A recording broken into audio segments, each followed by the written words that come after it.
महर्षि मार्कंडेय की अमर कथा। भाइयों और बहनों, आज मैं आपको सुनाने जा रही हूँ एक ऐसी अद्भुत और दिव्य कथा जो न केवल भक्ति का महत्व बताती है बल्कि यह भी सिद्ध करती है कि सच्चे भक्त की रक्षा स्वयं भगवान करते हैं।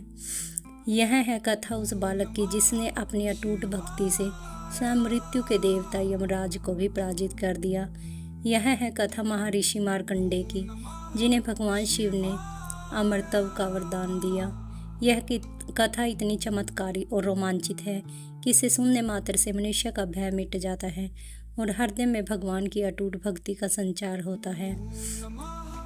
बहुत समय पहले सतयुग में पुण्यात्मा और महान तपस्वी ऋषि मार्कंडेय रहते थे। वे अत्यंत ज्ञानी और धर्मनिष्ठ थे। उनकी पत्नी का नाम मरुदती। दोनों ही पति पत्नी सदाचार और धर्म पालन में जीवन बिताते थे, किंतु उनके जीवन में एक बड़ी कमी थी। उन्हें संतान नहीं थी। संतान के बिना जीवन अधूरा माना जाता है। संतान के अभाव से उनका मन अक्सर उदास हो जाता। एक दिन दोनों ने निश्चय किया कि भगवान शिव की कठोर तपस्या करेंगे। वे जंगल में गए और दिन रात ओम नमः शिवाय का जाप करने लगे। तपस्या इतनी कठोर थी कि उनका शरीर दुर्बल हो गया, किंतु भक्ति में तनिक भी कमी नहीं आई। अनेक वर्षों की तपस्या के बाद भगवान शिव प्रसन्न हुए और उनके सामने प्रकट हुए। भगवान शिव ने कहा, हे मृकुंड, मैं तुम्हारी तपस्या से प्रसन्न हूँ, तुम वरदान मांगो। मृकुंड ऋषि ने हाथ जोड़कर कहा, प्रभु, हमें संतान चाहिए जो धर्मात्मा और तेजस्वी हो। भगवान शिव मुस्कुराए और बोले, मैं तुम्हें दो विकल्प देता हूँ। तुम्हें एक ऐसा पुत्र मिलेगा जो अत्यंत गुणवान, विद्वान और तेजस्वी होगा, लेकिन उसकी आयु केवल 21 वर्ष होगी। अतः तुम्हें ऐसा पुत्र मिलेगा जिसकी आयु तो बहुत लंबी होगी, परंतु वह मूर्ख और अधर्मी होगा। मृकुंड और मरुदती ने विचार किया। वे जानते थे कि जीवन की सार्थकता गुण और धर्म से है, न कि केवल लंबी आयु में। अतः उन्होंने पहला वरदान स्वीकार किया। भगवान शिव ने आशीर्वाद दिया और कुछ समय बाद मरुदती ने एक पुत्र को जन्म दिया। उस बालक का नाम रखा गया मार्कंडेय। मार्कंडेय बचपन से ही विलक्षण थे। उनका मुखमंडल तेजस्वी था। वे छोटी आयु में ही वेद, पुराण और शास्त्रों का ज्ञान प्राप्त कर लेते थे। उनका मन केवल भगवान शिव की भक्ति में रमता था। माता पिता भी अपने पुत्र को देखकर हर्षित होते, परंतु मन में किसी कोने में यह चिंता सताती रहती कि उनके पुत्र की आयु केवल 21 वर्ष है। जब मार्कंडेय की आयु 20 वर्ष की हुई, तब मृकुंड और मरुदती का दुख बढ़ गया। वे धीरे धीरे अपने पुत्र को देखकर आंसू बहाने लगते। एक दिन मार्कंडेय ने उनसे पूछा, माता पिता, आप लोग उदास क्यों रहते हैं? आपके हृदय में कौन सी पीड़ा है? मृकुंड ने कहा, बेटा, तुम्हें एक रहस्य बताना होगा। भगवान शिव के वरदान से तुम्हें अद्भुत गुण मिले हैं, परंतु तुम्हारी आयु केवल 21 वर्ष की है। उसके बाद तुम्हें मृत्यु ले जाएगी। यह सुनकर भी मार्कंडेय तनिक भी नहीं घबराए। उन्होंने दृढ़ स्वर में कहा, मृत्यु जब आएगी तब आएगी, लेकिन मैं हर पल को भगवान शिव की भक्ति में अर्पित कर दूंगा।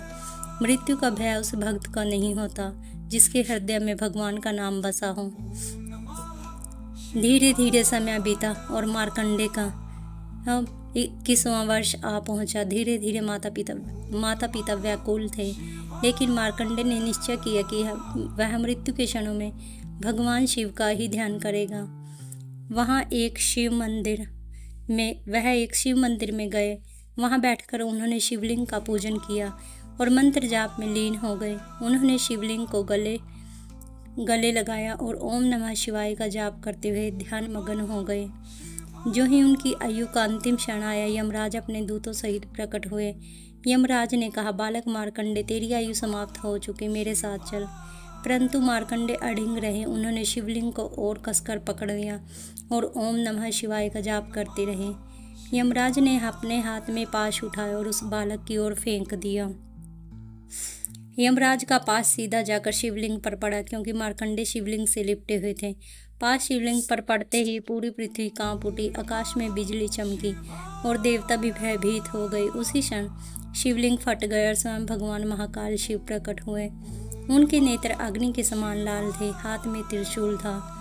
भगवान शिव ने गर्जना करते हुए कहा, अरे मृत्यु, तूने मेरे भक्त बालक पर पाश डालने का अरे मृत्यु, तूने मेरे भक्त बालक पर पाश डालने का साहस किया। वह मेरा भक्त है, इसे छूने का भी तेरा अधिकार नहीं।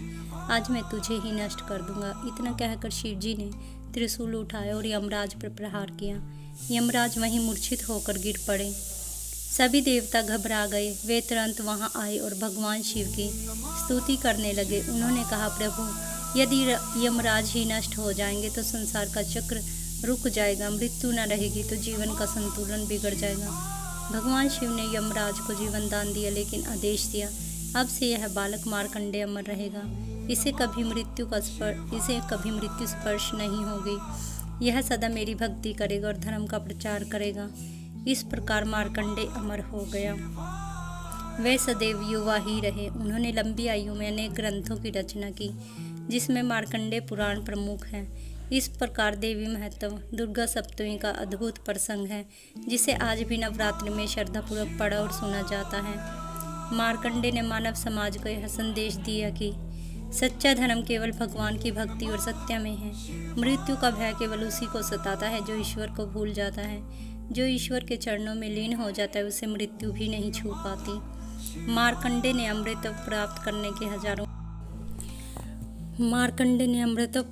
के बाद हजारों वर्ष तक जगत को धर्म और भक्ति का उपदेश दिया। उन्होंने असंख्य ऋषियों को शिक्षा दी, राजाओं को धर्म पथ पर चलने की प्रेरणा दी, साधारण लोगों को भक्ति, सत्य और संयम का महत्व समझाया। उनका जीवन एक जीवंत उदाहरण था कि सच्ची श्रद्धा और भक्ति में असंभव भी संभव हो जाता है। यह कथा हमें सिखाती है कि मृत्यु का भय केवल भ्रम है। सच्ची भक्ति और अड़िग विश्वास से मृत्यु जैसी शक्ति को भी परास्त किया जा सकता है।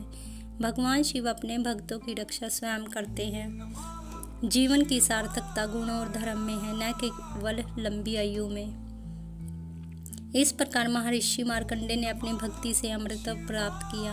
आज भी उनका नाम लेते ही मनुष्य का भय दूर हो जाता है। श्रोतागण, यदि यह कथा आपको अच्छी लगे तो आप हमारे चैनल को लाइक करें, सब्सक्राइब करें, शेयर करें, ताकि लोग भी इस अमृतमयी कथा को सुनकर भगवान की भक्ति में लीन हो सकें। ओम नमः शिवाय। कहा जाता है, जो इस कथा को सुनने मात्र से मृत्यु का भय मिट जाता है, मनुष्य को दीर्घायु, सुख, समृद्धि तथा मोक्ष की प्राप्ति होती है। इसलिए आप सभी श्रोतागण, इस कथा को जिसने भी सुना उसे मोक्ष की प्राप्ति होगी और यह कथा आपके हृदय में भक्ति और रोमांच दोनों को जागृत कर देगी। ऐसी ही कथा सुनने के लिए मेरे चैनल को लाइक, सब्सक्राइब और कमेंट करना ना भूलें। ओम नमः शिवाय। हर हर महादेव। ओम नमो पार्वती पते शिव। हर हर महादेव शंभु। ओम नमः शिवाय।